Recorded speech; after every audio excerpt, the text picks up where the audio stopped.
सिद्धरामैया बनाए जा सकते हैं सीएम। जरा के हवाले से खबर, राहुल गांधी से मिलने पहुंचे सिद्धरामैया, खड़गे से भी मिलेंगे सिद्धरामैया, सोनिया गांधी से मिल सकते हैं डीके शिव कुमार। तो जरा के हवाले से बड़ी जानकारी इस वक्त आपको दे रहे हैं, ब्रेकिंग न्यूज। खड़गे से भी मिलेंगे सिद्धरामैया, सोनिया गांधी से मिल सकते हैं डीके शिव कुमार। ये बड़ी खबर, बड़ी जानकारी इस वक्त कर्नाटक सस्पेंस पर। यह बड़ी खबर इस वक्त आ रही है, सिद्धरामैया बनाए जा सकते हैं सीएम। तो कर्नाटक के सीएम बनाए जा सकते हैं सिद्धरामैया। राहुल गांधी से मिलने पहुंचे सिद्धरामैया, खड़गे से भी मिलेंगे सिद्धरामैया, सोनिया गांधी से मिल सकते हैं डीके शिव कुमार। तो ब्रेकिंग न्यूज लगातार आपकी टीवी स्क्रीन पर। कर्नाटक सस्पेंस से जुड़ी है बड़ी खबर, क्योंकि कर्नाटक में जिस तरह से मुख्यमंत्री के नामों को लेकर लगातार सस्पेंस बरकरार है, तो ऐसे में यह खबर इस वक्त की बड़ी खबर है।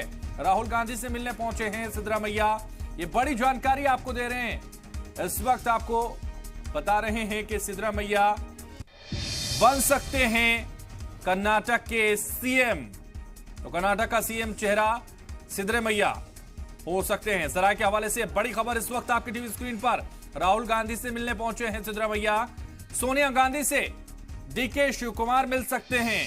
यह भी बड़ी खबर इस वक्त आपको बता रहे हैं। तो सिद्धरामैया खड़गे से भी मिलेंगे, और सराय के हवाले से बड़ी खबर भी आ रही है कि सिद्धरामैया ही बनाए जा सकते हैं कर्नाटक के सीएम। राहुल गांधी से मिलने पहुंचे सिद्धरामैया।